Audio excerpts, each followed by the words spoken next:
तू शहीन है, तू ഷഹീൻ ഹേ, പർവാസ് ഹേ തേരാ കാം. നീ ആരാണ്? നീ ആകാശത്തൂടെ പറക്കുന്ന പക്ഷിയാണ്. പർവാസ് ഹേ തേരാ കാം, നിന്റെ ഉത്തരവാദിത്തം എന്താണ്? ആകാശത്തൂടെ ഉയർന്ന് പറക്കുക എന്നുള്ളതാണ് കരുത്തയായിട്ടുള്ള പക്ഷികളെ നിങ്ങളുടെ ഉത്തരവാദിത്തം എന്ന് എഴുതി വെച്ച കവിയെ ഓർക്കുന്നു. പലപ്പോഴും വിട്ടുപോകുന്ന ഒരു സമ്മേളനം നടത്തുമ്പോൾ പലപ്പോഴും വിട്ടുപോകുന്ന ഒരു വിഷയമാണ് ഇന്ന് ചർച്ചയ്ക്കെടുത്തിട്ടുള്ളത്. ഭരണഘടന, ന്യൂനപക്ഷം, അതുപോലെ ജനാധിപത്യം എന്നുള്ളതാണ്. അപ്പോൾ എവിടുന്ന് തുടങ്ങണം എന്ന് ചോദിച്ചാൽ ഞാൻ പറയാം, നമ്മളിൽ നിന്ന് തുടങ്ങണം എന്നാ. നമ്മളിൽ നിന്ന്, നമ്മൾ ആരാണ് എന്നുള്ളതിൽ നിന്ന് തുടങ്ങണം. ജനാധിപത്യത്തിലേക്ക് എത്തുന്നതിന് മുൻപ് നമ്മൾ സ്വയം തിരിച്ചറിയുക, എവിടെ നിൽക്കുന്ന, ഏത് പ്രതലത്തിൽ നിൽക്കുന്ന മനുഷ്യരാണ് നമ്മൾ. ചരിത്രപരമായിട്ടുള്ള കാര്യങ്ങളൊക്കെ ഇപ്പം നേരത്തെ ബഹുമാന്യനായിട്ടുള്ള ഓണംപള്ളി ഫൈസിയൊക്കെ അദ്ദേഹത്തിൻ്റെ പ്രസംഗത്തിൽ സംസാരിക്കുന്നത് കേട്ടു. എളുപ്പം ഇന്ന് കാണുന്ന രൂപത്തിലേക്ക് വളർന്നു വന്ന ആളുകളല്ല നമ്മൾ ആരും തന്നെ. സ്വാതന്ത്ര്യ സമരത്തിന് ശേഷം യഥാർത്ഥത്തിൽ ഈ നാട്ടിൽ ജീവിക്കുന്ന മുസ്ലിം, ദളിത്, ആദിവാസി, പിന്നോക്ക വിഭാഗങ്ങൾ ഇന്നീ കാണുന്ന ഒരു രൂപത്തിലേക്ക് മാറിയിട്ടുണ്ട് എങ്കിൽ അതിന് കൃത്യമായിട്ടുള്ള പിന്തുണ നൽകിയിട്ടുള്ളത് ഇന്ത്യയുടെ ഭരണഘടനയാണ്.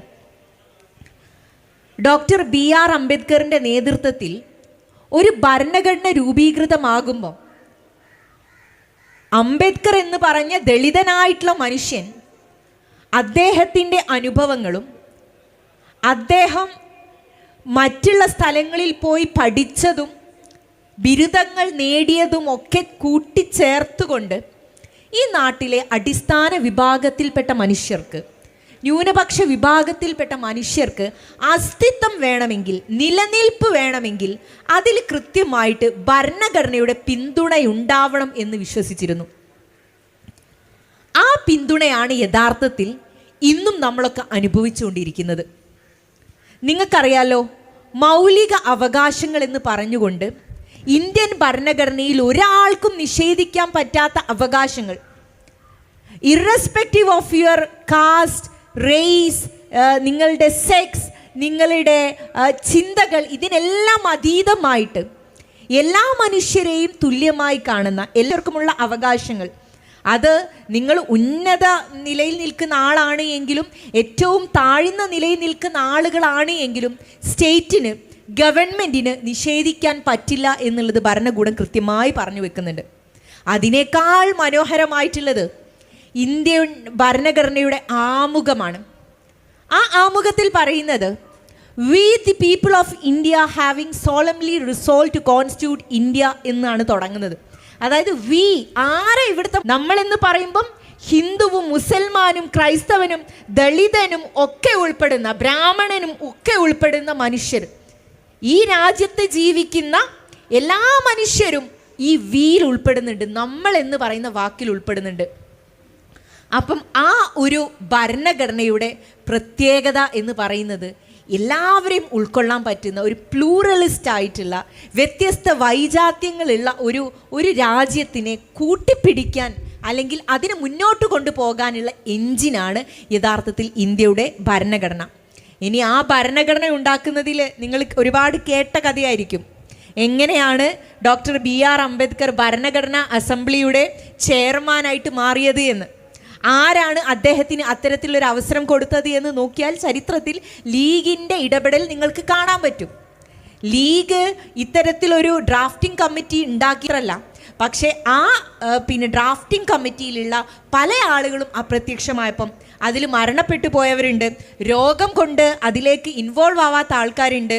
ഒരു പക്ഷേ സ്വാതന്ത്ര്യത്തിന് ശേഷം ആ ഡ്രാഫ്റ്റിംഗ് കമ്മിറ്റിയിലുള്ള പലരും വളരെ നിസ്സംഗത കാണിച്ച സമയത്ത് BR അംബേദ്കർ എന്ന് പറഞ്ഞ ഒരു ദളിതനായിട്ടുള്ള മനുഷ്യനാണ് ഇനീഷ്യേറ്റീവ് എടുക്കുന്നത്, അല്ലെങ്കിൽ അതിൽ കുറച്ചുകൂടെ ശ്രദ്ധ കാണിക്കുന്നത്, അത് തൻ്റെ ചുമലിലുള്ള ഉത്തരവാദിത്തമാണ് എന്ന് പറഞ്ഞ് പൂർത്തീകരിക്കുന്നത് ദളിതനായിട്ടുള്ള ഡോക്ടർ BR അംബേദ്കർ ആണ്. അപ്പം അങ്ങനെയാണ് നമ്മളുടെ ഭരണഘടനയുടെ തുടക്കം വരുന്നത്. ഇനി അതിൽ നമുക്ക് അഭിമാനിക്കാൻ പറ്റുന്ന ഒരുപാട് കാര്യങ്ങളുണ്ട്. ഇന്ത്യയുടെ ഭരണഘടനാ അസംബ്ലിയിൽ അതിന് ശില്പികളായിട്ടുള്ള ആളുകളിൽ നമ്മളുടെ പ്രധാനപ്പെട്ട നേതാക്കന്മാരുണ്ടായിട്ടുണ്ട്, വനിതാ നേതാക്കന്മാരുണ്ടായിട്ടുണ്ട്.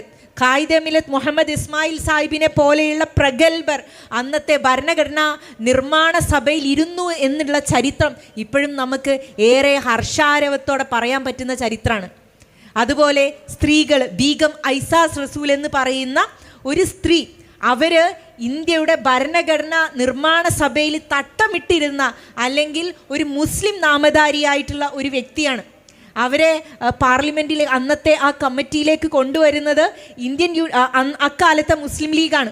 പിന്നീട് അവർ കോൺഗ്രസ്സിലേക്കൊക്കെ പോയിട്ടുണ്ട് എങ്കിലും അന്നത്തെ പ്രസൻസ് എടുത്തു നോക്കിയാൽ അവിടെയൊക്കെ നമ്മളുടെ സംവിധാനത്തിൻ്റെ ഇടപെടലുകൾ നിങ്ങൾക്ക് കാണാൻ പറ്റും. അപ്പം ഞാൻ പറഞ്ഞു വരുന്നത്, ഇന്ന് ഈ കാണുന്ന പ്രത്യേകിച്ച് നിങ്ങൾക്കറിയാം ഒരു വരേണ്യ വിഭാഗം ഇവിടെ നിലവിലുണ്ട്. നേരത്തെ ഇവിടെ സംസാരിച്ചപ്പം ബഹുമാനീയനായിട്ടുള്ള ഫൈസി പറയുന്നത് നിങ്ങൾ ശ്രദ്ധിച്ചിട്ടുണ്ടാകും. ഇവിടെ ബ്രാഹ്മണ വിഭാഗത്തിൻ്റെ അതിപ്രസരമുള്ള കാലമായിരുന്നു. നാട്ടിലൂടെ ഏതെങ്കിലും ഒരു ഇഴവ അല്ലെങ്കിൽ താഴ്ന്നതായിട്ട് അവർ പറയപ്പെടുന്ന ജാതിയിൽപ്പെട്ട ആളുകൾ പോകുമ്പം ഓയ് ഓയ് ശബ്ദമുണ്ടാക്കും. ഇവരുടെ മുമ്പിലേക്ക് വരാൻ പറ്റില്ല. ഇനി ഇവർ നടന്ന വഴിയിൽ കൂടെ പോകാൻ പറ്റില്ല. അങ്ങനെ പോവുകയാണെങ്കിൽ എന്ത് ചെയ്യും? അരയിൽ ചൂല് കെട്ടിവെക്കും.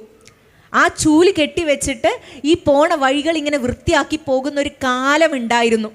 ഇവരുടെ മുമ്പിൽ ചെന്ന് പെട്ടാൽ കഥ കഴിയുന്ന ഒരവസ്ഥയുണ്ടായിരുന്നു. അങ്ങനെയുള്ള കാലത്ത്, അങ്ങനെ ഒരു ബ്രാഹ്മണവൽകൃത സംസ്കാരമുള്ള നാട്ടിൽ നിന്നാണ് ഇങ്ങനെ ഈ പറയുന്ന ആളുകളുടെ കാലടിയുടെ ഇടയിൽ കിടന്ന് ഞെരുങ്ങുന്ന ഒരു വിഭാഗത്തിനെ മോചിപ്പിച്ചു കൊണ്ടുവരുന്നത്. ആ വിഭാഗത്തിൽപ്പെട്ട ആളുകളാണ് യഥാർത്ഥത്തിൽ ഇവിടെയുള്ള മൈനോറിറ്റീസ് എന്ന് പറയുന്ന ചരിത്രപരമായിട്ട് ന്യൂനപക്ഷരായിട്ടുള്ള ആളുകൾ. ഈ ന്യൂനപക്ഷം എന്ന് പറയുമ്പോൾ ഒരുപാട് വലിയൊരു ടോപ്പിക്കാണത്. മർദ്ദിക്കപ്പെടുന്നവന് ന്യൂനപക്ഷമാണ്, മർദ്ദിക്കപ്പെടുന്ന വ്യക്തികൾ ന്യൂനപക്ഷമാണ്, സ്ത്രീകൾ ന്യൂനപക്ഷമാണ്, കുഞ്ഞുങ്ങൾ ന്യൂനപക്ഷമാണ്. Weaker section of the society എന്ന് പറയും. ഏതെങ്കിലുമൊക്കെ തരത്തിൽ വീക്കറായിട്ടുള്ള കമ്മ്യൂണിറ്റിയെ നമുക്ക് ന്യൂനപക്ഷമായിട്ട് വിളിക്കാം. ചിലപ്പം എണ്ണത്തിൽ കൂടുതൽ ഉണ്ടാകാം, ഒരു നാട്ടിൽ എണ്ണത്തിൽ കൂടുതലായിരിക്കും അവർ, പക്ഷെ അവർക്ക് സംവിധാനങ്ങളൊന്നും ഉണ്ടാവില്ല. അങ്ങനെയുള്ളവരെ ന്യൂനപക്ഷം എന്ന് വിളിക്കാം. ന്യൂനപക്ഷം എന്ന് പറയുന്ന വാക്കിൻ്റെ ഡെപ്ത് യഥാർത്ഥത്തിൽ സിറ്റുവേഷൻ അനുസരിച്ച്, അവിടുത്തെ സർക്കംസ്റ്റൻസിന് അനുസരിച്ചിട്ടാണ് നമുക്ക് വായിക്കാൻ പറ്റുക. ഇന്ത്യയെ സംബന്ധിച്ചിടത്തോളം ഈ നാട്ടിലുള്ള മുസ്ലിം ജനത, ദളിത് ജനത, സിഖ്, ഒരു ക്രൈസ്തവ വിഭാഗത്തിൽപ്പെട്ട ആളുകൾ, ട്രൈബൽസ് ഒക്കെ മൈനോറിറ്റീസാണ്. സ്ത്രീകൾ മൈനോറിറ്റീസാണ്. അതേപോലെ മറ്റുള്ള പ്രയാസങ്ങൾ അനുഭവിക്കുന്ന ആളുകൾ, ഭിന്നശേഷിക്കാരായിട്ടുള്ള ആളുകൾ, ഇവരൊക്കെ മൈനോറിറ്റീസാണ്. അപ്പം അങ്ങനെയുള്ള ഒരു കമ്മ്യൂണിറ്റിയെ വിളിക്കുന്ന പേരാണ് മൈനോറിറ്റീസ് എന്നുള്ളത്. അവരെ സംരക്ഷിക്കാനുള്ള അനുച്ഛേദങ്ങൾ ഇന്ത്യയുടെ ഭരണഘടനയിൽ ഉണ്ടാക്കിയിട്ടുണ്ട്. അവർക്ക് പ്രത്യേക പ്രൊട്ടക്ഷൻ കൊടുക്കാനുള്ള നിയമങ്ങൾ ഇന്ത്യൻ ഭരണഘടനയിൽ ഉണ്ടാക്കിയിട്ടുണ്ട്. ഒരുപാട് സ്ത്രീകൾ ഇവിടെ ഇരിക്കുന്നുണ്ടല്ലോ. നമ്മളെപ്പോഴും ക്ലെയിം ചെയ്യുന്ന കാര്യം എന്താ? ഞങ്ങൾക്ക് ചില അവകാശങ്ങളുണ്ട്, അത് അനുവദിച്ചു തരണം. ഞങ്ങൾ ചോദിക്കുന്നത് എന്താ? ഇന്ത്യൻ ഭരണഘടന ഞങ്ങൾക്ക് നൽകുന്ന അവകാശമാണെന്ന് നമ്മൾ പറയുന്നുണ്ട് അല്ലേ? ഒരു നാട്ടിൽ ഒരേപോലെ ഒരു പുരുഷന് കിട്ടുന്ന അവസരം എനിക്ക് എന്തുകൊണ്ട് കിട്ടുന്നില്ല എന്ന് നമ്മൾ ചോദിക്കുന്നുണ്ട്. എന്തിൻ്റെ അടിസ്ഥാനത്തിലാണ് നമ്മൾ ചോദിക്കുന്നത്? We are liable to get equal treatment അല്ലെങ്കിൽ ഈക്വൽ ഓപ്പർച്യൂണിറ്റി. നിയമത്തിന് മുന്നിൽ, ഗവൺമെൻറ്റിന് മുമ്പിൽ ഞങ്ങൾക്ക് ഒരേപോലെ തുല്യമായിട്ടുള്ള അവകാശം ലഭിക്കണം. അത് ആർട്ടിക്കിൾ 14, 15 പറയുന്നുണ്ട്. ഞങ്ങൾക്ക് പ്രത്യേകമായിട്ടുള്ള പരിഗണന നൽകണം, ഞങ്ങൾക്ക് തുല്യമായിട്ടുള്ള അവകാശം നൽകണം എന്നുള്ളത് ഭരണഘടന അവിടെ പറഞ്ഞു വെക്കുന്നുണ്ട്. അപ്പോഴാണ് നമ്മൾ ഒരു സമന്മാരാണ് എന്നുള്ള ഒരു ബോധത്തിലേക്ക് വരുന്നത്. സമത്വം എന്ന് പറയുമ്പം അതിനെ ദൃശ്യമായിട്ടുള്ള സമത്വമായിട്ടല്ല വായിക്കേണ്ടത്. ഇക്വിറ്റി എന്ന് പറയും. ഈക്വൽ ജസ്റ്റിസ്, തുല്യമായിട്ടുള്ള നീതി നടപ്പിലാക്കാനുള്ള ശ്രമങ്ങൾ നടത്തുക എന്നൊക്കെ നമുക്ക് അതിനെ അങ്ങനെ വായിച്ചു പോകേണ്ടി വരും. ഇനി ന്യൂനപക്ഷം ഇങ്ങനെയാണ്. ന്യൂനപക്ഷം എന്താണ് എന്ന് ചോദിച്ചാൽ അതിനുള്ള മറുപടി ഒറ്റ ചെറിയ വാക്കുകളിലുള്ള മറുപടിയാണ് ഞാൻ നിങ്ങൾക്ക് നൽകിയത്. ജനാധിപത്യം. എന്താ ജനാധിപത്യം? ജനാധിപത്യം ശരിയാണോ എന്ന് ചോദിക്കുന്നുണ്ടാവും. നമ്മളോട് ഒരു മലയാളം തർജ്ജമ ചോദിച്ചാൽ എന്താ പറയുക? നമ്മൾ ജനങ്ങളുടെ ആധിപത്യമാണ് ജനാധിപത്യം എന്ന് നമ്മൾ പറയും. ശരിക്കും ജനാധിപത്യം എന്ന് പറഞ്ഞാൽ എന്താ അറിയോ? നമ്മുടെ നാട്ടിൽ നടക്കുന്ന അല്ലെങ്കിൽ ലോകത്തെ പല സ്ഥലങ്ങളിലും നടക്കുന്ന ജനാധിപത്യം എന്ന് പറഞ്ഞാൽ ഈ നാട്ടിലെ കൂടുതൽ മനുഷ്യർക്ക് വേണ്ടിയിട്ട് ഭരിക്കപ്പെടുന്ന ഒരു ഗവൺമെൻറ്റിൻ്റെ പേരാ ജനാധിപത്യം. അല്ലേ? അല്ലേ? ഏറ്റവും കൂടുതൽ വോട്ട് കിട്ടിയ ആളാണ് എന്താവുന്നത്? ജയിച്ചു വരുന്നത്. അങ്ങനെ ജയിച്ചു വരുന്ന ആളുകളിൽ തിരഞ്ഞെടുക്കപ്പെട്ട ആളുകളാണ് സ്റ്റേറ്റായിട്ട് ഗവൺമെൻറ്റായിട്ട് ഫോം ചെയ്യുന്നത്. അപ്പം നിങ്ങളുടെ ശബ്ദം എവിടെ? അപ്പം നിങ്ങളുടെ ശബ്ദം എവിടെ? കൂട്ടത്തിൽ ഒരു വലിയ വിഭാഗം ആളുകൾക്ക് ഒരു കാര്യമാണ്, ഒരേ തീരുമാനമാണ്, അല്ലെങ്കിൽ ഒരു അഭിപ്രായമാണ്. അപ്പം അവിടെ ഒറ്റപ്പെട്ട ശബ്ദമുള്ള ആൾക്കാരുണ്ടല്ലോ, അവരെ പരിഗണിക്കാതിരിക്കുന്നത് യഥാർത്ഥത്തിൽ നല്ലതാണോ? നല്ല സംസ്കാരമാണോ? അപ്പം അത് നിങ്ങൾ ജനാധിപത്യം എന്ന് വിളിക്കുമോ? ചോദ്യമല്ലേ? യഥാർത്ഥത്തിൽ ജനാധിപത്യം എന്ന് പറഞ്ഞാൽ മെജോറിറ്റേറിയൻ റൂളിംഗ് ആണ് യഥാർത്ഥത്തിൽ ജനാധിപത്യം എന്ന് പറയുന്നത്. പക്ഷെ അവിടെ നമുക്ക് ഒരു ഉപാധി ഉണ്ട്. ഇന്ത്യൻ ഭരണഘടന ഒരു ഉപാധി നൽകുന്നുണ്ട്. അതെന്താണെന്ന് അറിയാം നിങ്ങൾക്ക്? റിപ്പബ്ലിക് എന്നുള്ള ഒരു പദം നിങ്ങൾ കേട്ടിട്ടുണ്ടോ നിങ്ങൾ? റിപ്പബ്ലിക്. എന്താ റിപ്പബ്ലിക് എന്ന് പറയുന്നത്? റിപ്പബ്ലിക് എന്ന് പറഞ്ഞാൽ നമുക്ക് ചില കാര്യങ്ങളുണ്ട്. ആ കാര്യങ്ങളിൽ നമ്മൾ ആദ്യം ഒരു തീർപ്പ് കൽപ്പിച്ചു വെച്ചു.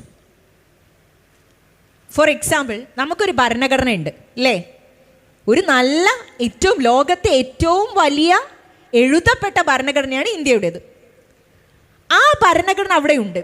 അതിൽ എന്താണ് ഈ രാജ്യത്തെ ജനങ്ങളുടെ റൈറ്റ്സ് എന്ന് പറയുന്നുണ്ട്, അവകാശങ്ങൾ എന്ന് പറയുന്നുണ്ട്, ഡ്യൂട്ടീസ് എന്താണെന്ന് പറയുന്നുണ്ട്, എന്തൊക്കെ കൽപ്പനകൾ ഉണ്ടെന്ന് പറയുന്നുണ്ട്, directive principles of state policy എന്ന് പറയും. അതായത് സ്റ്റേറ്റ് എന്തൊക്കെ ചെയ്യണം, പൗരന്മാർക്ക് എന്തൊക്കെ ചെയ്തു കൊടുക്കണം എന്ന് പറയുന്നുണ്ട്. അങ്ങനെ കുറേ കാര്യങ്ങൾ പറയുന്ന ഒരു ഭരണഘടന അവിടെ ഉണ്ടാക്കി വെച്ചിട്ടുണ്ട്. അതൊരു തീർപ്പാണ്. ആ തീർപ്പിനെ മുന്നിൽ വെച്ചിട്ട് ഇവിടെ ഏറ്റവും കൂടുതൽ ഇലക്റ്റഡ് ആയിട്ടുള്ള ആളുകൾ നടത്തുന്ന ഭരണ സംവിധാനമാണ് ഈ പറയുന്ന റിപ്പബ്ലിക്കായിട്ട്. അതിന് നമുക്കൊരു എന്താ പറയുക, പ്രാക്ടിക്കൽ വേർഷൻ അതിന് പറയുമ്പം റിപ്പബ്ലിക്കായിട്ട് നമ്മൾ പറയുന്നത്. അപ്പം ആ റിപ്പബ്ലിക്കാണ് യഥാർത്ഥത്തിൽ കുറച്ചുകൂടെ വെറും ഡെമോക്രസി എന്ന് പറയുന്നതിനേക്കാളും അപ്പുറത്തേക്ക് ഒരു റിപ്പബ്ലിക്കായിട്ടുള്ള ഡെമോക്രസി എന്ന് നമ്മൾക്ക് പറയാൻ പറ്റുന്നത്. ഞാനിതിന് ഏറ്റവും ഭംഗിയായിട്ടുള്ള രൂപത്തിൽ, ഏറ്റവും മൃദുലമായിട്ടുള്ള രൂപത്തിൽ പറഞ്ഞു തരാൻ ശ്രമിക്കുകയാണ് കേട്ടോ. അപ്പം അങ്ങനെ ഒരു സംവിധാനം യഥാർത്ഥത്തിൽ നമുക്കുണ്ട്, ഇന്ത്യയിലുണ്ട്. ആ ഭരണഘടനയെ ഇല്ലാതാക്കാനുള്ള ശ്രമമാണ് യഥാർത്ഥത്തിൽ ഇപ്പം നടന്നുകൊണ്ടിരിക്കുന്നത്. ചില തീർപ്പ് വെപ്പിക്കൽ ഇവിടെ ഉണ്ടായിട്ടുണ്ട്.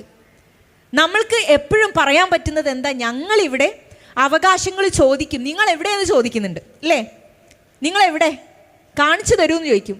ഒരു പക്ഷെ അവരോട് പറയാനുള്ള മറുപടി എന്താ? നിങ്ങൾ കണ്ണിൽ നോക്കുമ്പോൾ ഞങ്ങളെ കാണാൻ പറ്റില്ല, പക്ഷെ ഇന്ത്യയുടെ ആത്മാവിൽ ഞങ്ങളുണ്ടടോ എന്ന് പറയാൻ നമുക്ക് ആക്കം തരുന്നത് എന്താ? ഇന്ത്യയുടെ ഭരണഘടനയാണ്. അപ്പം ആ ഭരണഘടനയെ മുൻനിർത്തിക്കൊണ്ട് ആ ഒരു വിശ്വാസത്തിന് മുന്നോട്ട് കൊണ്ടുപോകാനുള്ള ഉത്തരവാദിത്തമാണ് ഇന്ത്യൻ യൂണിയൻ മുസ്ലിം ലീഗിൻ്റെ നേതൃത്വത്തിലുള്ള കൂട്ടായ്മ അല്ലെങ്കിൽ നേതാക്കന്മാർ നടത്തിക്കൊണ്ടിരിക്കുന്നത്. അതിൻ്റെ പ്രചാരകരായിട്ടാണ് ഇവിടെ ഇരിക്കുന്ന വനിതാ ലീഗാണെങ്കിലും യൂത്ത് ലീഗ് ആണെങ്കിലും MSF ആണെങ്കിലും എല്ലാ സ്ട്രേറ്റത്തിലും നിന്നുകൊണ്ട് പ്രവർത്തിച്ചുകൊണ്ടിരിക്കുന്നത്. ഇനി ഞാൻ കൂടുതൽ സംസാരിക്കുന്നില്ല, അടുത്ത ആളിലേക്ക് പാസ് ചെയ്യാൻ തോന്നുന്നു. ആരോടും ചോദിക്കാനില്ലാതെ നിങ്ങൾക്ക് എന്ത് ബില്ലും ഇവിടെ പാസ്സാക്കാം എന്നുള്ള ഒരു ഓട്ടോക്രസിയിലേക്ക്, ഒരു ഏകാധിപത്യ സ്വരത്തിലേക്ക് കാര്യങ്ങൾ മാറിക്കഴിഞ്ഞു. യഥാർത്ഥത്തിൽ ഇതൊരു വലിയ വെല്ലുവിളിയാണ്. ഇന്ത്യയുടെ ഭരണഘടനയെ, ഇവിടെയുള്ള മുഴുവൻ നിയമവ്യവസ്ഥയെയും വെല്ലുവിളിക്കുന്ന ഒരു രീതിയാണിത്. ഞാൻ നേരത്തെ നിങ്ങളോട് റിപ്പബ്ലിക്കിൻ്റെ പ്രത്യേകത എന്താണെന്നറിയോ? അത് ലിമിറ്റഡ് ഡെമോക്രസിയാണ്. നിങ്ങൾക്ക് ഏറ്റവും കൂടുതൽ ശക്തരായിട്ടുള്ള ആൾക്ക് ഇവിടെ രാജ്യം ഭരിക്കാൻ പറ്റും.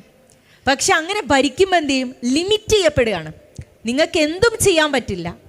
അപ്പം രാജ്യം ഭരിക്കുന്ന RSSന് അല്ലെങ്കിൽ ഇവിടെയുള്ള ഫാസിസ്റ്റ് ഗവൺമെൻറ്റിന് മുന്നിലുള്ള തടസ്സം എന്ന് പറയുന്നത് ഒരേ ഒരു കാര്യമാണ്. അത് ഇന്ത്യയുടെ ഭരണഘടനയാണ്.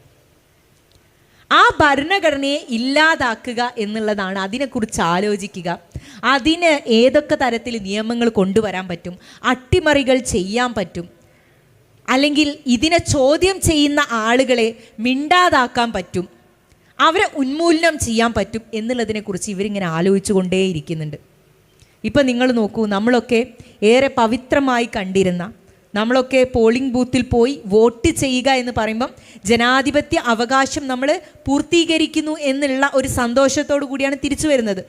എന്നാൽ ആ വോട്ടർ ലിസ്റ്റിൽ അട്ടിമറി നടത്തിയിട്ട് ഈ നാട്ടിലുള്ള ഗവൺമെൻറ്റിനെ ആകെ അട്ടിമറിച്ചിട്ടുള്ള ഒരു സംഭവമാണ് ഈ കഴിഞ്ഞ ദിവസങ്ങളിൽ ശ്രീ രാഹുൽ ഗാന്ധിയുടെ നേതൃത്വത്തിലുള്ള ഒരു ഇടപെടലായിട്ട്, അല്ലെങ്കിൽ ഒരു എന്താ പറയുക, ഒരു വലിയ സമര രൂപത്തിലേക്ക് മാറ്റിയിട്ടുള്ളത്. അദ്ദേഹം തന്നെ പറയുന്നുണ്ട്, അദ്ദേഹം അവസാനം ബംഗാളിൽ സംസാരിച്ചപ്പോൾ പറഞ്ഞത്, നരേന്ദ്രമോദി, അദ്ദേഹമാണോ പ്രിയങ്ക ഗാന്ധിയാണോ എന്ന് ഓർക്കുന്നില്ല, നരേന്ദ്രമോദി ഈ ഘട്ടത്തിൽ, രണ്ടാം ഘട്ടത്തിൽ അധികാരത്തിൽ വന്നത് തികച്ചും കള്ള വോട്ടുകൾ കൊണ്ടാണ്. ഒരു പാർലമെൻറ്റ് ഇലക്ഷന് ജയിക്കാൻ വേണ്ടിയിട്ട് ഏകദേശം വേണ്ട കള്ള വോട്ടുകളൊക്കെ ഉണ്ടാക്കിയിട്ടുണ്ട്. ABCD മുതൽ XYZ വരെയുള്ള പേരുകൾ, എവിടെയുമില്ലാത്ത അഡ്രസ്സുകൾ, ഒറ്റമുറിയിൽ 20-ലധികം ആളുകൾ താമസിക്കുന്നുണ്ട് എന്നുള്ള വിവരങ്ങൾ, ഇതൊക്കെ യഥാർത്ഥത്തിൽ ഉണ്ടാക്കിയിട്ടുള്ളത് ഈ നാട്ടിലുള്ള വ്യവസ്ഥയെ വെല്ലുവിളിക്കാനുള്ള കാര്യങ്ങളാണ്. അപ്പം ആദ്യം തന്നെ ചെയ്യുന്നത് ഇവിടെയുള്ള ഇലക്ട്രൽ സിസ്റ്റത്തിന്, ഇലക്ഷൻ കമ്മീഷൻ നിങ്ങൾക്കറിയാം, ഒരു കോൺസ്റ്റിറ്റ്യൂഷണൽ ബോഡിയാണ് ഇലക്ഷൻ കമ്മീഷൻ എന്ന് പറയുന്നത്. ആ ഇലക്ഷൻ കമ്മീഷനിലേക്ക് തങ്ങളുടെ നോമിനിയെ ഉണ്ടാക്കുകയാണ് ഒരു അമെൻമെൻറ്റിലൂടെ. അതായത് തങ്ങൾക്ക് പാർലമെൻറ്റിൽ അധികാരമുണ്ട്, കൂടുതൽ മെജോറിറ്റി ഉണ്ട്, കൂടുതൽ മെമ്പർമാരുണ്ട് എന്ന് കരുതിയിട്ട് ഇന്ത്യൻ ഭരിക്കുന്ന വ്യക്തികൾ മതി ഇലക്ഷൻ കമ്മീഷനിൽ നിന്ന് വെക്കുന്നു. അതിനനുസരിച്ചിട്ട് അട്ടിമറികൾ എല്ലാ സ്ഥലത്തും നടത്തുന്നു. നമുക്കറിയാം നാട്ടിൽ വോട്ടിംഗ് മെഷീനുകൾ വന്നത് ഏത് സമയത്താണെന്ന്, ആരാ താല്പര്യം എടുത്തത്. വോട്ടിംഗ് മെഷീൻ വന്ന അന്ന് മുതൽ നമ്മൾ ഇവരുടെ അട്ടിമറിയെക്കുറിച്ച് സംശയിക്കുന്നുണ്ട്. ഇന്നത്തെ ഇന്ത്യ മുന്നണിയിലുള്ള പല നേതാക്കന്മാരും പറഞ്ഞിട്ടുണ്ട്, വോട്ടിംഗ് മെഷീൻ പ്രോപ്പർ അല്ല, ബാലറ്റ് സിസ്റ്റത്തിലേക്ക് പോകണം എന്നുള്ള ആവശ്യം പറഞ്ഞിട്ടുണ്ട്. ഞങ്ങൾ വോട്ട് എണ്ണാൻ റെഡിയാണ്. ആർക്കാ സമയമില്ലാത്തത്? ആർക്കാ ഇത്ര ധൃതി? ഞങ്ങൾ വോട്ട് എണ്ണാൻ റെഡിയാണ് എന്ന് ഇന്ത്യ മുന്നണിയിലുള്ള ആൾക്കാർ പറഞ്ഞിട്ടുണ്ട്. ഇവർക്ക് പറ്റൂല, ഇവർക്ക് കൊട്ടക്കണക്ക് വേണം, ഇവർക്ക് മാനിപ്പുലേഷൻ നടത്തണമെങ്കിൽ ഈ രൂപത്തിലുള്ള സംവിധാനം വേണം. അപ്പം അങ്ങനെ ഇന്ത്യൻ ഭരണഘടനയുടെ സ്ഥാപനങ്ങളെയൊക്കെ പോക്കറ്റിലാക്കാനുള്ള പണിയെടുത്തു ഇവർ. ഇനി ഇതിനെതിരെ പ്രതികരിക്കുന്നവർ നിങ്ങൾ നോക്കൂ, പ്രതികരിക്കുന്നവരുടെ നാവരിയാനുള്ള ശ്രമങ്ങൾ നടത്തുന്നു. നിങ്ങളുടെ മുഖത്ത് നോക്കിയിട്ട് പറയല്ലേ ഇവർ, നിങ്ങൾ ഇന്ത്യക്കാരല്ലാന്ന്, നിങ്ങൾ ഇന്ത്യൻ പൗരന്മാരല്ല. ഇവർക്ക് ഇഷ്ടമുള്ള ഈ നാട്ടിൽ ജീവിച്ചിരിക്കാത്ത, ഈ നാട്ടിൽ അഡ്രസ് ഇല്ലാത്ത മനുഷ്യന്മാരെ വോട്ടർ ലിസ്റ്റിൽ ഇവർ ചേർക്കുന്നുണ്ട്. എന്നാൽ ഈ വോട്ടർ ലിസ്റ്റിലുള്ള ഇന്ന് ജീവിച്ചിരിക്കുന്ന പലരെയും അവർ ഈ അടുത്ത കാലത്തല്ലേ ഷഹീൻ ബാഗിലേക്ക് സമരം ചെയ്യാൻ വേണ്ടി പോയത് നിങ്ങൾ എന്തിൻ്റെ അടിസ്ഥാനത്തിലാണ്? നിങ്ങൾ ഇന്ത്യക്കാരാണ് എങ്കിൽ രേഖയുമായിട്ട് വരൂ എന്ന് പറഞ്ഞ നരേന്ദ്രമോദിയോട് അതിന് ഞങ്ങൾക്ക് മനസ്സില്ല എന്ന് പറഞ്ഞവരാ നമ്മൾ. എന്നിട്ടും അങ്ങനെ ഒരു നിയമം കൊണ്ടുവന്നു, ഇനി അത് നടപ്പിലാക്കുമെന്ന് പറഞ്ഞു. ഇപ്പോഴും നമ്മൾ പ്രതിരോധിക്കാൻ വേണ്ടിയിട്ട് മുന്നിൽ നിൽക്കുന്നുണ്ട്. ഭരണഘടന ഇവർ പേടിക്കുന്നത് പോലെ തന്നെ ഈ നാട്ടിൽ ഇങ്ങനെ അടിച്ചമർത്താൻ ശ്രമിക്കുന്ന, അരികുവൽക്കരിക്കാൻ ശ്രമിക്കുന്ന, ക്രൂശിക്കാൻ ശ്രമിക്കുന്ന, മനുഷ്യനെ നിരന്തരം വേട്ടയാടുന്ന ആളുകൾ ശബ്ദമായിട്ട് മാറുന്നത് ഇവർക്ക് പ്രശ്നമാണ്. അതുകൊണ്ടാണ് ബുൾഡോസർ രാജുകൾ വരുന്നത്. നിങ്ങളുടെ വീടുകൾ നോക്കിയിട്ട് മുസൽമാൻ്റെ വീടാണെങ്കിൽ പൊളിക്കാൻ ഓർഡർ വരിക, പോയി പൊളിക്കാണ്, ചോദിക്കാൻ നിനക്ക് അധികാരമില്ല എന്ന് പറയുന്നു. ആ രൂപത്തിൽ അക്രമാസക്തമായിട്ടുള്ള സംഭവങ്ങൾ നാട്ടിൽ നടക്കുന്നത് യഥാർത്ഥത്തിൽ ഇവരുടെ ഉള്ളിലുള്ള ആ ഫാസിസ്റ്റ് ചിന്തയിൽ നിന്ന് ഉന്മൂലനം ചെയ്യുക വേണ്ട. ഇവർ വേണ്ട. നിങ്ങൾ ആലോചിച്ച് നോക്കി, എപ്പം പറയുന്നുണ്ട് ഇവരിത്? എന്ന് തുടങ്ങിയതാ? 1947 തുടങ്ങിയിട്ടുണ്ട്. നിങ്ങളുടേതല്ല മണ്ണ്, നിങ്ങളുടേതല്ല ഈ നാട്. ഈ നാട്ടിൽ ബ്രിട്ടീഷുകാർ ആൾക്കാരിൽ ഈ പറയുന്ന മഹാന്മാരുടെ പേരൊന്നും ഉണ്ടാവില്ല. അവരുടെ കാല് പിടിക്കാൻ പോയവരിൽ ഞങ്ങളുടെ നേതാക്കന്മാരില്ല. കഷ്ടപ്പെട്ടിട്ടാണ് ഈ രൂപത്തിൽ താണ്ടി വന്നിട്ടുള്ളത്. നമ്മൾ ഇല്ലായ്മയിൽ നിന്നാണ് നമ്മൾ മുന്നോട്ട് വന്നിട്ടുള്ളത്. സ്കൂളിൽ പഠിക്കാൻ അനുവദിച്ചിട്ടില്ലായിരുന്നു, ചികിത്സ നിഷേധിച്ചവരായിരുന്നു, ഉണ്ടായിരുന്നു നാട്ടിൽ. ജോലി ചെയ്യാൻ വേണ്ടിയിട്ട് കഷ്ടപ്പെട്ട് പാടത്ത് പോയപ്പം തിരിച്ച് ജീവനില്ലാതെ വന്ന ചേതനയറ്റ ശരീരങ്ങൾ നമ്മുടെ നാട്ടിൽ ഉണ്ടായിട്ടുണ്ട്. ജന്മിമാരുടെ ആട്ടും തുപ്പും സഹിച്ച മനുഷ്യർ ഈ നാട്ടിൽ ഉണ്ടായിട്ടുണ്ട്. അവരോടൊക്കെ മനോഹരമായിട്ട് പ്രതിരോധിക്കാനുള്ള ശേഷി ഈ മണ്ണിൽ ഉണ്ടാക്കിയത് ന്യൂനപക്ഷരായിട്ടുള്ള ആളുകളുടെ രാഷ്ട്രീയ ചിന്ത തന്നെയാണ്. എനിക്കതിന് പറയാനുള്ള മറുപടി എന്താ ഇതിന് പ്രതിവിധി എന്നായിരിക്കും. എന്താ ഇതിന് പ്രതിവിധി? അല്ല, ഇങ്ങനെയൊക്കെ ചെയ്യുമ്പോൾ എന്താ നമ്മൾ ചെയ്യുക? തിരിച്ച് സമരം ചെയ്യാൻ പോവാണോ? അല്ല. മനോഹരമായിട്ടുള്ള മറുപടി എല്ലാ കാലഘട്ടത്തിലും ന്യൂനപക്ഷ വിഭാഗങ്ങൾ നടത്തിയിട്ടുണ്ട്. അതിനെ ഞാൻ പറയുന്നത് ക്രിയേറ്റീവ് റെസിസ്റ്റൻസ് എന്നാ. ക്രിയേറ്റീവ് റെസിസ്റ്റൻസ്, ക്രിയേറ്റീവ് എന്ന് പറഞ്ഞാൽ നിങ്ങളെ പഠിപ്പിക്കാൻ വേണ്ടി ഉണ്ടാക്കിയെടുത്തു. ഞങ്ങൾ യൂണിവേഴ്സിറ്റികൾ ഉണ്ടാക്കി.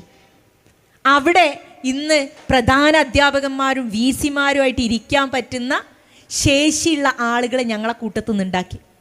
ആശുപത്രികൾ ഉണ്ടാക്കിയില്ലേ ഞങ്ങൾ എന്തിന് ഈ വ്യവസ്ഥയിലേക്ക്, ഈ സർക്കാർ വ്യവസ്ഥയിലേക്ക് കൊണ്ടുപോകാനുള്ള ആളുകളെ ഉണ്ടാക്കാൻ ഈ സംവിധാനത്തിലൂടെ സാധിച്ചു. അതുകൊണ്ട് ക്രിയേറ്റീവ് റെസിസ്റ്റൻസ്, നിങ്ങൾ എത്ര തവണ ഇങ്ങോട്ട് എന്ത് ഫാസിസ്റ്റ് ഐഡിയോളജിയുമായിട്ട് വന്നാലും അതിനെ പ്രതിരോധിക്കാനുള്ള സൃഷ്ടിപരമായിട്ടുള്ള പ്രതിരോധം തീർക്കാനുള്ള കെൽപ്പ് യഥാർത്ഥത്തിൽ ഈ സമൂഹത്തിലുള്ള ആളുകൾ നേടിയെടുത്തു.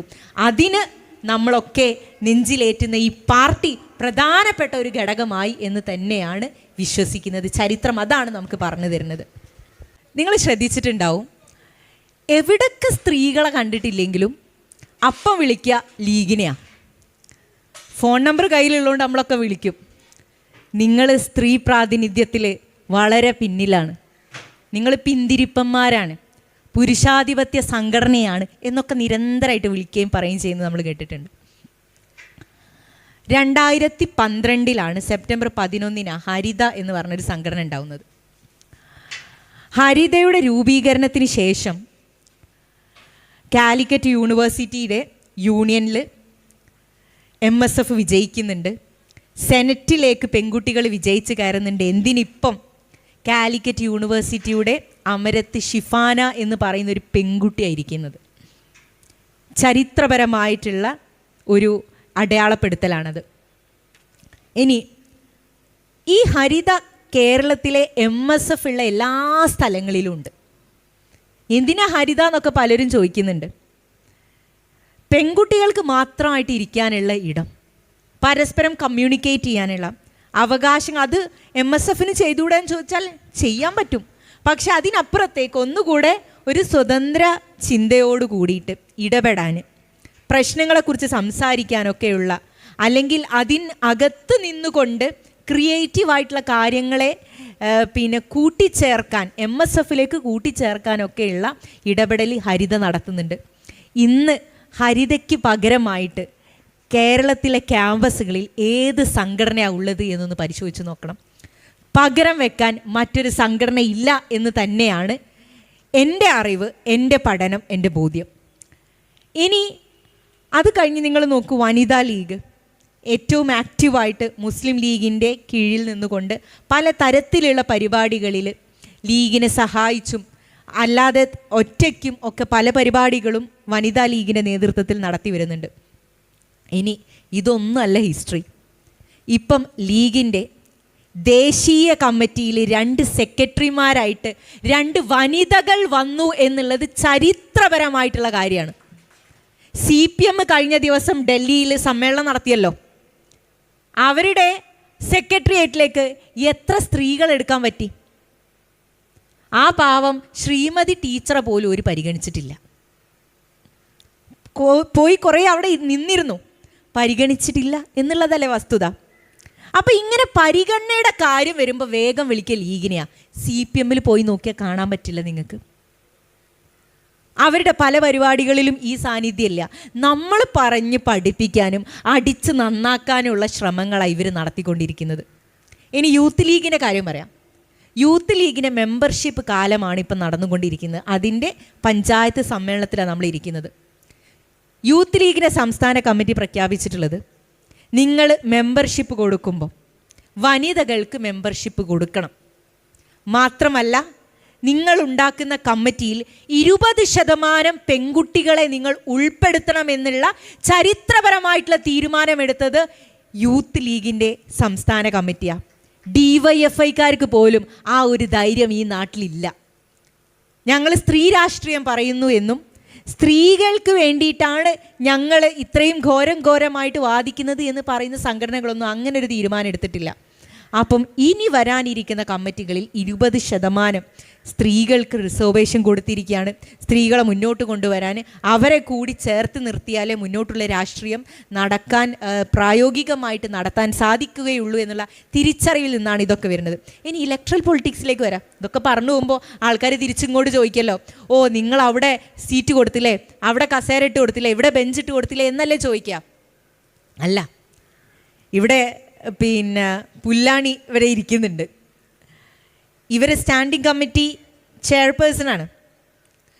അപ്പം കേരളത്തിലെ ത്രിതല പഞ്ചായത്തുകളിൽ റിസർവേഷൻ കൊണ്ടുവരുമെന്ന് പറഞ്ഞ സമയത്ത് ആൾക്കാർ പറഞ്ഞത് ഇവർക്ക് ആളെ കിട്ടാനുണ്ടാവില്ല എന്നോ, പേരുണ്ടാവില്ല, ഡ്രൈവിംഗ് സീറ്റിൽ ഭർത്താക്കന്മാരിയ്ക്കും എന്നാണ് പറഞ്ഞത്. അങ്ങനെ ഡ്രൈവിംഗ് സീറ്റിൽ ഭർത്താക്കന്മാരിയ്ക്കുമെന്നൊക്കെ പറഞ്ഞ സ്ഥലത്താണ് സുഹറ മമ്പാടിനെ പോലെയുള്ള ജില്ലാ പഞ്ചായത്ത് പ്രസിഡൻ്റ് ഉണ്ടാവുന്നത്. ഏറ്റവും മികച്ച ജില്ലാ പഞ്ചായത്ത് പ്രസിഡൻറ്റിനുള്ള അവാർഡ് ഏറ്റുവാങ്ങിയിട്ടുള്ള വ്യക്തിയാണ് സുഹറ മമ്പാട്. ഒരുപാട് മാറ്റങ്ങൾ കേരളത്തിലെ പഞ്ചായത്ത് തലങ്ങളിൽ, ത്രിതല പഞ്ചായത്ത് തലങ്ങളിൽ സ്ത്രീകൾ നേരിട്ട് നടത്തുന്ന പല പദ്ധതികളും നിങ്ങൾക്ക് കാണാൻ പറ്റും. ചെയർമാൻ പോസ്റ്റുകളിൽ ഇരിക്കുന്ന, എന്തിനിപ്പം ഈ റിസർവേഷനൊന്നും ഇല്ലെങ്കിൽ തന്നെ ഇല്ലാതെ പോലും ഏറ്റവും അമരത്തിരിക്കുന്ന ജനറൽ പോസ്റ്റിൽ മത്സരിച്ച് ജയിക്കുന്ന സ്ത്രീകൾ ലീഗിലുണ്ട് എന്നുള്ളത് നമ്മളെ സവിശേഷതയാണ്. അപ്പം അങ്ങനെയൊന്നും മാറ്റി നിർത്താൻ പറ്റുന്ന ഇലക്ട്രൽ പൊളിറ്റിക്സിലുണ്ട്. ഇനി നിങ്ങൾക്കറിയാം, കഴിഞ്ഞ തവണ നൂർബിന റഷീദ്, അതിനു മുമ്പ് കമറുന്നീസ അൻവർ ഉൾപ്പെടെയുള്ള ആളുകളൊക്കെ അസംബ്ലിയിലേക്ക് മത്സരിച്ചിരുന്നു. അതുകൊണ്ട് ഞങ്ങളുടെ എണ്ണത്തിൽ നിന്നുകൊണ്ട് ഞങ്ങൾക്ക് നൽകുന്ന അനുവദിക്കപ്പെട്ടിട്ടുള്ള പ്രത്യേകമായിട്ടുള്ള ആ സീറ്റിൽ നിന്നുകൊണ്ട് സ്ത്രീകളെ പങ്കാളിത്തം ഉറപ്പുവരുത്താൻ ലീഗ് ശ്രമിക്കുന്നുണ്ട്. എന്നാലും നമ്മൾ പറയുന്നുണ്ട് കൂടുതൽ പ്രാതിനിധ്യം വേണമെന്ന ആവശ്യം ഉന്നയിക്കാറുണ്ട്. അതിനനുസരിച്ച് പാർട്ടി പരിശോധിച്ചുകൊണ്ടുള്ള ഇടപെടൽ നടത്താറുണ്ട്. അപ്പോൾ ലീഗിനെ കുറിച്ച് കുറ്റം പറയുന്നവർ സ്വയം ഒന്ന് പരിശോധന നടത്തുന്നത് നല്ലതാണ് എന്നാണ് ആ കാര്യത്തിലുള്ള മറുപടി. നമ്മളുടെ സവിശേഷമായിട്ടുള്ള ചില പ്രത്യേകതകൾ കാരണം ഒരു സ്പെഷ്യൽ അറ്റൻഷൻ്റെ ആവശ്യം നമുക്കുണ്ട്. അതുകൊണ്ടാണ് ഇപ്പോൾ വർക്കിംഗ് പ്ലേസിലൊക്കെ ഇപ്പോൾ നിങ്ങൾ ചോദിച്ച പോലെ നമുക്ക് പല ഇൻഡസ്ട്രിയിൽ പോകുമ്പോഴും ഒരു സ്പെഷ്യൽ അറ്റൻഷൻ നമുക്ക് ആവശ്യമുണ്ട്. അതെനിക്ക് ഫീൽ ചെയ്തിട്ടുണ്ട്. പക്ഷേ എനിക്ക് കിട്ടിയ മറുപടി അങ്ങനെ അല്ലായിരുന്നു. അങ്ങനെ വ്യത്യാസമൊന്നും ഇല്ല എന്നാണ് എന്നോട് പറഞ്ഞത്. ഇതിന് വേറൊരു കാര്യം കൂടെ ഞാൻ പറഞ്ഞുതരാം. ഈ അടുത്ത ദിവസമാണ് ബഹുമാനപ്പെട്ട സുപ്രീം കോടതി സൈന്യത്തിൽ ആളുകൾക്ക് ഈ ഇൻഡിഫറൻസ് പാടില്ല എന്നുള്ള ഒരു വിധി പ്രസ്താവിച്ചത്. നിങ്ങൾ ആലോചിച്ച് നോക്കൂ, എന്നുണ്ടാക്കിയിട്ടുണ്ട് ഇന്ത്യൻ ഭരണഘടന. ആ ഭരണഘടന ഉണ്ടാക്കിയിട്ടും ഇന്ത്യൻ സൈന്യത്തിൽ പുരുഷന്മാർക്ക് ഉള്ള പോലെ ആയിരുന്നില്ല സ്ത്രീകൾക്ക്, വനിതകളായിട്ടുള്ള സൈന്യത്തിൽ ജോലി ചെയ്യുന്ന ഓഫീസേഴ്സിന് ഉണ്ടായിട്ടുള്ള നിയമങ്ങൾ. അവർക്ക് റിട്ടയർമെൻറ്റിൻ്റെ ഏജ് കുറച്ചുകൂടെ നേരത്തെ ആയിരുന്നു വനിതകളായിട്ടുള്ള ഓഫീസേഴ്സിന്. പുരുഷന്മാർക്ക് അങ്ങനെയല്ലായിരുന്നു. ഈ ഒരു വ്യത്യാസം ഈ അടുത്ത കാലത്താണ് സുപ്രീം കോടതി പരിശോധിച്ചുകൊണ്ട് ഈക്വാലിറ്റി എന്ന് പറയുന്ന പേഴ്സ്പെക്റ്റീവിലേക്ക് കൊണ്ടുവന്നത്. അപ്പോൾ യഥാർത്ഥത്തിൽ സ്ത്രീ പുരുഷൻ എന്ന് പറയുന്ന ഒരു വ്യത്യസ്തതയിൽ നിന്നുകൊണ്ട് സ്ത്രീകൾക്ക് നേരെയുള്ള അതിക്രമങ്ങൾ നടക്കുന്നത്, പ്രത്യേകിച്ച് നമ്മളൊക്കെ നിങ്ങൾക്കറിയാം, ഒരു ജോലി ഉള്ള സ്ഥലത്തേക്ക് എത്തിയാൽ ഒരു അമ്മയുടെ ജീവിതത്തിൽ ഉണ്ടാകുന്ന സംഘർഷങ്ങൾ, മാറ്റങ്ങൾ, ശാരീരികമായിട്ടുള്ള വ്യത്യാസം. അപ്പോൾ എല്ലായ്പ്പോഴും ഒരു സ്പെഷ്യൽ അറ്റൻഷൻ ആൻഡ് കെയർ വേണ്ടിയ ആളുകളാണ്. വൾണറബിൾ കമ്മ്യൂണിറ്റിയാണ്, ഒരു വൾണറബിൾ കമ്മ്യൂണിറ്റിയാണ് എന്നുള്ള അർത്ഥത്തിൽ സ്പെഷ്യൽ അറ്റൻഷനും സ്പെഷ്യലായിട്ടുള്ള ഒരു ഫോക്കസും ഈ വിഭാഗത്തിന് വേണ്ടിയിട്ടുണ്ട്. അതുകൊണ്ടാണ് ജോലി സ്ഥലങ്ങളിൽ പോഷ് ആക്ട് വരുന്നത്. പോഷ് ആക്ട് കേട്ടിട്ടുണ്ടോ? Prevention of sexual atrocities act എന്ന് പറയുന്ന ഒരു ആക്ട് വന്നത്. അത് വിനായക കേസ് എന്ന് പറയുന്ന ഒരു കേസിന് അടിസ്ഥാനത്തിൽ സുപ്രീം കോടതി ഒരു ഗൈഡ് ലൈൻസ് ഉണ്ടാക്കുകയാണ്. ആ ഗൈഡ് ലൈൻസിൽ പറയുന്നുണ്ട്, നിങ്ങൾ ജോലി സ്ഥലങ്ങളിൽ സ്ത്രീകൾക്കെതിരെയുള്ള ലൈംഗികമായിട്ടുള്ള അതിക്രമങ്ങളെ പ്രിവെൻറ്റ് ചെയ്യുന്നതിന് വേണ്ടിയിട്ട് ഒരു ബോഡി ഉണ്ടാക്കണം. ആ ബോഡിയിലാണ് ഇപ്പോൾ നമ്മൾ പരാതിപ്പെടുന്നത്. ആ ബോഡിയിൽ പരാതിപ്പെട്ടാൽ കൃത്യമായിട്ടുള്ള ഒരു രൂപം പറഞ്ഞിട്ടുണ്ട്, ആ രൂപത്തിലൂടെ കാര്യങ്ങൾ പോകണം എന്നൊക്കെ പറഞ്ഞ് സ്പെഷ്യൽ അറ്റൻഷൻ ആൻഡ് കെയർ അടിസ്ഥാനപ്പെടുത്തിയിട്ടാണ് ഈ പറയുന്ന ആർട്ടിക്കിൾ 15 ഒക്കെ പ്രിവിലേജിന് പുറത്താണ് അത്തരത്തിലുള്ള കാര്യങ്ങൾ ഉണ്ടാകുന്നത്. അപ്പോൾ അതുകൊണ്ട് തന്നെ സ്ത്രീകൾ മൈനോറിറ്റീസ് ആണ് എന്നുള്ളതിൽ തർക്കമൊന്നുമില്ല. അവർക്ക് നൽകപ്പെടുന്ന അവകാശങ്ങൾ നൽകിയിട്ടില്ല എങ്കിൽ അത് കൊണ്ടുപോകാൻ ഇവിടെ സമർത്ഥരായിട്ടുള്ള ആളുകൾ ഇരിക്കുന്നു എന്നുള്ളത് കൊണ്ട് തന്നെ റിസർവേഷൻ അനിവാര്യമാണ്. അപ്പോൾ ആ അനിവാര്യതയിലാണ് കാര്യങ്ങൾ നടക്കുന്നത്. അതിൽ നമ്മളെ ചുറ്റുവട്ടത്ത് നിന്ന് നമ്മളിവിടെ നിന്ന് അബോളിഷ് ചെയ്യാനുള്ള അല്ലെങ്കിൽ മാറ്റാനുള്ള ആൾക്കാരാണ് ഇതിങ്ങനെ നിരന്തരമായിട്ട് നമ്മളെ കുട്ടികളുടെ ചെവിയിൽ കൊണ്ടുവന്നിടുന്നത്. നിങ്ങളോടൊക്കെ അങ്ങനെ പറയാൻ വന്നാൽ നിങ്ങൾക്ക് മറുപടി കൊടുക്കാനുണ്ടാവും. എന്നാൽ നിങ്ങളുടെ മക്കൾ, നെക്സ്റ്റ് ജനറേഷൻ, ആ ആളുകൾക്ക് ഇത്തരത്തിലുള്ള കാര്യങ്ങൾ ആരെങ്കിലും വന്ന് പറയുമ്പോൾ മറുപടി കൊടുക്കാൻ ഉണ്ടാവില്ല. അവരുടെ അറിവ് പരിമിതപ്പെട്ടതായിരിക്കും. അവരിതിനെക്കുറിച്ച് ചിന്തിക്കാൻ സമയമില്ല. നമ്മൾ മക്കളെ ഇങ്ങനെ ബിസി ആക്കി നിർത്തുക അല്ലേ? ഒന്ന് ആലോചിച്ച് നോക്കണേ. നമ്മൾ സ്കൂളിൽ കൊണ്ടുപോയി ചേർത്തിയതിന് ശേഷം കുട്ടി എപ്പോഴൊന്ന് ഫ്രീ ആവുന്നത്? ഫുള്ള് പഠിത്തവും പരീക്ഷയും. അതിൻ്റെ ഇടയിൽ രാഷ്ട്രീയപരമായിട്ട് ചിന്തയ്ക്ക് സമയമില്ല. അവർക്ക് ചുറ്റുവട്ടത്ത് കാണുന്ന കാര്യങ്ങളെ ഒന്ന് അപഗ്രഥിച്ച് നോക്കാൻ സമയമില്ല. അപ്പോൾ ഈ പറയുന്ന ആളുകളുടെ അടുത്തേക്ക് വന്ന് ഇത്തരത്തിലുള്ള കാര്യങ്ങൾ പറയുമ്പം പാവപ്പെട്ട നമ്മളുടെ മക്കൾ അത് ശരിയാണല്ലോ എന്നുള്ള അടിസ്ഥാനത്തിൽ അതിലേക്ക് പോകുന്നുണ്ട്, വഴിതെറ്റി പോകുന്നുണ്ട്. അപ്പം അങ്ങനെയുള്ള ആളുകൾ യഥാർത്ഥത്തിൽ അനുഭവങ്ങൾ വരുമ്പോൾ, ഇപ്പം നിങ്ങളൊന്ന് ആലോചിച്ച് നോക്കൂ, ഫലസ്തീനിൽ നിങ്ങൾ കാണുന്നില്ലേ? ഫലസ്തീനിൽ സ്കൂളില്ല, കോളേജില്ല, ഭക്ഷണമില്ല, പട്ടിണി കിടന്ന് മനുഷ്യന്മാർ മരിക്കുകയാണ്. പിറ്റേ ദിവസം പുലരോ എന്ന് അറിയില്ല. അവിടെ പിറന്നു വീകുന്ന കുഞ്ഞിന് ആ നാടിൻ്റെ ശബ്ദമായിട്ട് പ്രതിരോധിക്കാനുള്ള ഭാഷ തനിയേ വരികയാണ്. ഒരു ഉമ്മ കഴിഞ്ഞ ദിവസം പത്രപ്രവർത്തകയായിട്ടുള്ള ഒരു ഉമ്മ മകനെ എഴുതി വെച്ച കത്തിൽ പറയുന്നത് എന്താ? മോനെ, എൻ്റെ പിന്നാലെ മരണമുണ്ട്, ഞാൻ ഏത് നിമിഷവും മരണപ്പെടാം. അങ്ങനെ ഞാൻ മരണപ്പെട്ടാൽ നീ കരയരുത്, നീ ഈ നാടിനു വേണ്ടി ശബ്ദിക്കണം, ഈ മണ്ണിന് വേണ്ടി ശബ്ദിക്കണം എന്ന് പറയുന്ന ഒരു ഉമ്മ. അപ്പോൾ ഉമ്മ മകന് പറഞ്ഞു കൊടുക്കുന്നത് എന്താ? പ്രതിരോധത്തിൻ്റെ രാഷ്ട്രീയപരമായിട്ടുള്ള പാഠങ്ങളാണ്. നമ്മൾ യഥാർത്ഥത്തിൽ കുറേ ഫ്രീ ബീസ് കിട്ടി, കുറേ ഹാപ്പിയായി, നല്ല ക്വയറ്റ് കംഫർട്ടബിൾ ആയിട്ടുള്ള സിറ്റുവേഷനിൽ എത്തുമ്പോൾ മക്കൾക്ക് നമ്മൾ ഇങ്ങനത്തെ പാഠങ്ങളൊന്നും പറഞ്ഞു കൊടുക്കുന്നില്ല, അനുഭവങ്ങളെക്കുറിച്ച് പറഞ്ഞു കൊടുക്കുന്നില്ല. അപ്പോൾ ഇത്തരത്തിലുള്ള ചോദ്യങ്ങൾ വരുമ്പം ഒന്നാമത് അരാഷ്ട്രീയത വളരെയധികം കൂടിക്കൊണ്ടിരിക്കുക. എല്ലാവർക്കും ജോലി, പണം എന്നുള്ള രൂപത്തിലേക്ക് മാറുമ്പം കാലിനടിയിലുള്ള മണ്ണ് ഒലിച്ചു പോകുന്നത് നമ്മളാരും അറിയുന്നില്ല. അപ്പോൾ ഒരു ചോദ്യം ഉണ്ടാവും സ്വാഭാവികമായിട്ടും, ലീഗിൻ്റെ പ്രസക്തി എന്താണ്? അല്ലെങ്കിൽ ഒരു രാഷ്ട്രീയ സംഘടനയായിട്ടുള്ള ന്യൂനപക്ഷ രാഷ്ട്രീയ സംഘടനയുടെ പ്രസക്തി എന്താണ്? നിങ്ങൾക്ക് സ്വത്വബോധത്തിനെ കുറിച്ച് സംസാരിക്കാൻ, നിങ്ങൾക്ക് ആഗോളവൽക്കരണത്തിനെ കുറിച്ച് സംസാരിക്കാൻ, മുതലാളിത്ത ബോധത്തിനെ കുറിച്ച് സംസാരിക്കാൻ, കാലാവസ്ഥ വ്യതിയാനത്തിനെ കുറിച്ചൊക്കെ സംസാരിക്കാൻ, ചോദ്യങ്ങൾ ചോദിക്കാൻ, നിങ്ങൾക്ക് പ്രതിരോധിക്കാൻ, നിങ്ങൾക്ക് ശരിയും തെറ്റും പറയാൻ നിങ്ങൾക്കൊരിടം വേണം, വേണ്ടേ? ആ ഇടമാണ് യഥാർത്ഥത്തിൽ ഇന്ത്യൻ യൂണിയൻ മുസ്ലിം ലീഗ് എന്ന് പറഞ്ഞ പാർട്ടി. അപ്പോൾ ആ പ്രതലത്തിനെ നിർമ്മിക്കുക, അതിലേക്ക് ആളുകളെ കൊണ്ടുവരിക, പ്രതിരോധിച്ചു കൊണ്ട് കടന്നു പോവുക എന്നുള്ള ഉത്തരവാദിത്വം നമുക്കുണ്ട്. ഒരു കാര്യം കൂടി ആഡ് ചെയ്യാം കേട്ടോ. BR അംബേദ്കർ ഭരണഘടന ഉണ്ടാക്കുമ്പോൾ തന്നെ പറഞ്ഞൊരു കാര്യമുണ്ട്. ഇതിൽ മൈനോറിറ്റീസ് എങ്ങനെ പിടിച്ചു നിൽക്കുന്നുള്ളൊരു ചോദ്യം അന്നത്തെ അസംബ്ലി ഡിബേറ്റിൽ വന്നിട്ടുണ്ടായിരുന്നു. അപ്പോൾ പറഞ്ഞ കാര്യം എന്താ പറയുക? മൈനോറിറ്റീസ് എപ്പോഴും ജാഗ്രതയോടെ മുന്നോട്ട് പോകണം. നിങ്ങളെപ്പോഴും ജാഗ്രത പുലർത്തണം. ജാഗ്രത പുലർത്തുന്ന പേടിച്ചിരിക്കുക എന്നല്ല, ഏത് സമയവും സന്ദർഭവും വരുമ്പം അതിനനുസരിച്ചിട്ടുള്ള തീരുമാനങ്ങൾ എടുക്കാനും സൃഷ്ടിപരമായിട്ട് അതിനെ കൈകാര്യം ചെയ്യാനുള്ള ഇടപെടൽ നിങ്ങൾക്കുണ്ടാവണം. നമ്മൾ മിണ്ടാതിരുന്നാൽ കാലിനടിയിൽ മണ്ണും എടുത്തിട്ട് ഈ ആളുകൾ ഇവിടെ നിന്ന് സ്ഥലം കാലിയാക്കും. അപ്പോൾ പെൺകുട്ടികളാണെങ്കിലും ആൺകുട്ടികളാണെങ്കിലും രാഷ്ട്രീയപരമായിട്ട് കൂടുതൽ ചിന്തയുണ്ടാക്കുക. പിന്നെ മതബോധം എന്ന് ആ കാര്യം കൂടെ ഒന്ന് അഡ്രസ്സ് ചെയ്തേക്കട്ടെ. മതബോധം എന്ന് പറയുന്നത് വ്യത്യസ്തരായിട്ടുള്ള മനുഷ്യരാണ് നമ്മൾ ഈ മണ്ണിൽ ജീവിക്കുന്നത്. ഞാൻ നേരത്തെ പറഞ്ഞ പോലെ ഷഹീൻ ബാഗ് അല്ലേ, നമ്മളൊക്കെ കേട്ട് പരിചയമുള്ളതാ ഷഹീൻ ബാഗ്. എന്താ ഷഹീൻ ബാഗ് എന്ന് പറഞ്ഞ വാക്കിന് അർത്ഥം എന്നറിയോ നിങ്ങൾക്ക്? അറിയോ? ഷഹീൻ എന്ന് പറഞ്ഞാൽ ഒരു കിളിയാ. ഫാൽക്കൺ എന്ന് പറഞ്ഞിട്ട് ആകാശത്തൂടെ പറക്കുന്ന ഒരു കിളിയുടെ പേരാണ് ഷഹീൻ എന്നുള്ളത്. ബാഗ് എന്ന് പറഞ്ഞാൽ തോട്ടാണ്, പൂന്തോട്ടം. പല വ്യത്യസ്തമായിട്ടുള്ള പൂക്കളുള്ള സ്ഥലമാണ് ബാഗ്. ഷഹീൻ ബാഗ് എന്ന് പറഞ്ഞാൽ ഉയരത്തിൽ പറക്കുന്ന വ്യത്യസ്ത വൈജാത്യങ്ങളുള്ള ഒരു നാടിനെ സൂചിപ്പിക്കാൻ പറ്റിയ പദമാണ് ഷഹീൻ ബാഗ് എന്നുള്ളത്. അവിടേക്ക് നമ്മൾ പോയി പറയുന്നത് എന്താ?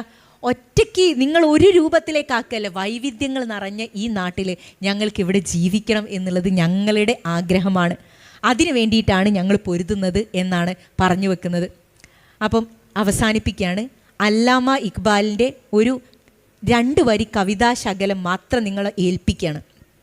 അതിങ്ങനെയാണ്: തൂ ഷഹീൻ ഹേ, തൂ ഷഹീൻ ഹേ, പർവാസ് ഹേ തേരാ കാം. നീ ആരാണ്? നീ ആകാശത്തൂടെ പറക്കുന്ന പക്ഷിയാണ്. പർവാസ് ഹേ തേരാ കാം, നിന്റെ ഉത്തരവാദിത്തം എന്താണ്? ആകാശത്തൂടെ ഉയർന്ന് പറക്കുക എന്നുള്ളതാണ് കരുത്തയായിട്ടുള്ള പക്ഷികളെ നിങ്ങളുടെ ഉത്തരവാദിത്തം എന്ന് എഴുതി വെച്ച കവിയെ ഓർക്കുന്നു, അവസാനിക്കുന്നു, നിങ്ങളിൽ ഏൽപ്പിക്കുന്നു. Thank you.